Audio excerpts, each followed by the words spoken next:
नमस्कार मंडळी. तुम्हाला कल्पना असेलच, हेडमास्तरांनी काल शाळा घेतली. आता तुम्ही म्हणाल हेडमास्तर कोण, शाळा घेतली म्हणजे काय?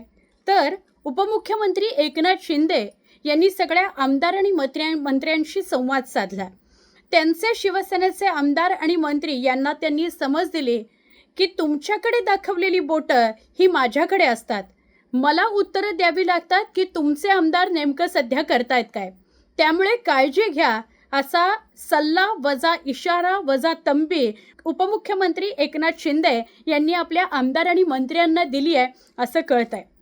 ते सविस्तर काय म्हणाले ते तर बघूयाच, पण त्याआधी का हे म्हणावं लागलं उपमुख्यमंत्री एकनाथ शिंदेंना, का त्यांना आपल्या मंत्र्यांना आणि नेत्यांना तंबी द्यावी लागली, हे आपल्याला समजून घेणं गरजेचं आहे. आपल्या सगळ्यांना माहिती आहे, गेले काही दिवस त्यांचे नेते मंत्री आमदार हे सतत चर्चेत आहेत. 2-3 दिवसांचा फक्त जरी 2-3 महिन्यांचा जरी फक्त आढावा घ्यायचा झाला तरी सुद्धा अनेक मंत्री चर्चेत आहेत.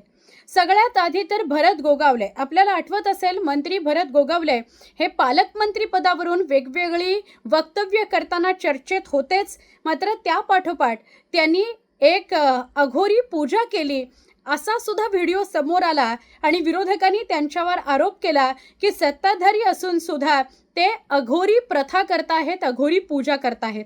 तो व्हिडिओ व्हायरल झाला.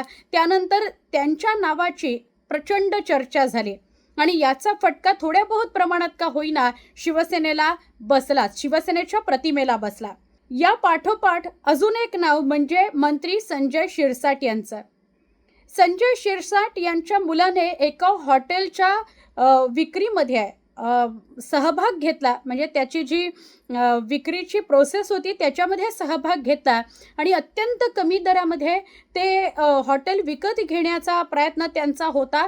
तर यावरून त्यांच्यावर आरोप झाले. त्यानंतर आयकर विभागाची संजय शिरसाट यांना नोटीस आली की 5 वर्षामध्ये एवढं उत्पन्न कसं काय वाढलं. त्याच्याविषयी ते उत्तर देतीलच, मात्र त्या पाठोपाठ संजय शिरसाट हे आपल्या घरामध्ये बेडरूममध्ये बसलेले आहेत, बॅग भरलेली आहे पैशांनी, असा एक व्हिडिओ व्हायरल झाला. विरोधकांनीच तो व्हायरल केला आणि त्यामुळे सुद्धा संजय शिरसाट प्रचंड चर्चेत आले. संजय शिरसाट, भरत गोगावले एवढी 2च नावं नाहीत, तर या व्यतिरिक्त आपल्या सगळ्यांना कल्पना असेल, पावसाळी अधिवेशन सुरू आहे आणि या पावसाळी अधिवेशनामध्ये मंत्री शंभूराज देसाई यांचा सुद्धा ताबा सुटला. अनिल परब यांना बोलत असताना शिवराळ भाषा शंभूराज देसाई यांनी वापरली आणि शंभूराज देसाई बाहेर ये, तुला बघून घेतो, अशा प्रकारची सुद्धा भाषा वापरली आणि त्यामुळे मंत्री शंभूराज देसाई सुद्धा चर्चेत आले.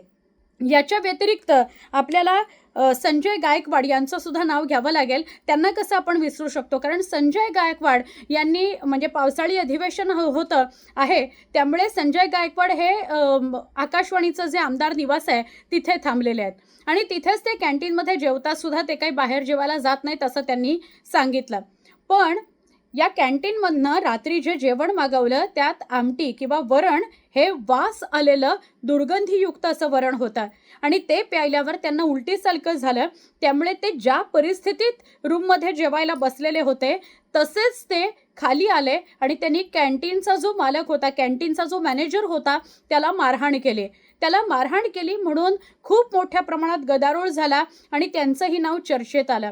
याच्या व्यतिरिक्त अब्दुल सत्तार यांनी केलेली वक्तव्य असो, संजय राठोड यांनी केलेली कृती असो, अशा वेगवेगळ्या घटनांमुळे शिवसेनेचे आमदार आणि नेते चर्चेत येत असतात आणि त्यामुळे सरते शेवटी उपमुख्यमंत्री एकनाथ शिंदे यांना या सगळ्या प्रकरणाची दखल घ्यावी लागली.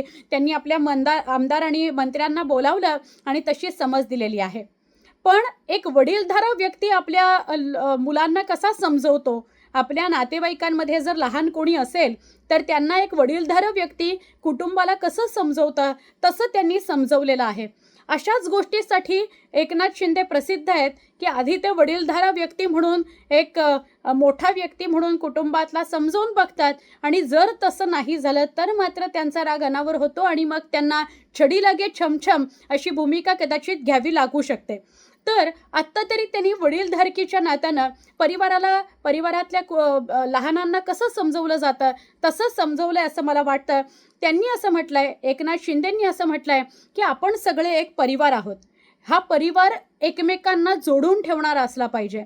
तुमच्या परिवारातला एक सदस्य म्हणूनच मी कायम राहिलेलो आहे. मग असं असताना आता मला रागवायला, ओरडायला किंवा काहीतरी मोठी ॲक्शन घ्यायला लावू नका. तुम्ही जनतेमध्ये जाता, जनतेचे सेवक म्हणून काम करता. कमी बोला, जास्त काम करा. जसं आत्तापर्यंत मी कमी बोलतो, जास्त काम करतो, कामातनं उत्तर देतो, कृतीतनं उत्तर देतो, तसं तुम्ही तुमच्या कामातनं उत्तर द्या. काहीतरी अधिकचं बोलून उगाचच स्वतःची प्रतिमा मलिन करून घेऊ नका. कारण जेव्हा तुमच्याकडे बोट दाखवलं जातं, तेव्हा ते बोट माझ्याकडे असतं. तेव्हा मला विचारलं जातं, की तुमच्या पक्षातली लोकं नेमकं करतायत काय? कसे बोलतात, कसे वागतात? आणि त्यामुळे फक्त तुमची प्रतिमा मलिन होत नाही, तर पक्षाची प्रतिमा मलिन होते. आपण एका विचित्र परिस्थितीमधून पुढे आलेलो आहोत. त्यामुळे महाराष्ट्राच्या, देशाच्या नजरा आपल्याकडे लागलेल्या आहेत. आणि असं असताना आपल्या पक्षाची, आपल्या पक्ष नेत्याची म्हणजे बाळासाहेब ठाकरेंच्या विचारांनी हा पक्ष जो सुरू आहे, त्या पक्षाच्या नेत्याची प्रतिमा मलिन होणार नाही, याची काळजी आणि जबाबदारी आपल्यावर आहे. त्यामुळे ती काळजी घेणं गरजेचं आहे असं त्यांनी सांगितलं. आत्ता तरी अत्यंत सौम्य भाषेमध्ये त्यांनी आपल्या लोकांना, आपल्या आमदारांना, नेत्यांना, मंत्र्यांना समजावलंय असं कळतंय. पण यापुढे एकनाथ शिंदे यांना छडी लगे छमछम अशी भूमिका घ्यायला लागू नये अशी अपेक्षा आपण व्यक्त करूया. खरं तर ही भूमिका प्रत्येक पक्षाच्या नेतृत्वानं घेतली पाहिजे. मुख्यमंत्री देवेंद्र फडणवीस यांनी सुद्धा जेव्हा आत्ता मुख्यमंत्रीपदाची शपथ घेतली त्यानंतर सुशासनाचा नारा दिलेला आहे.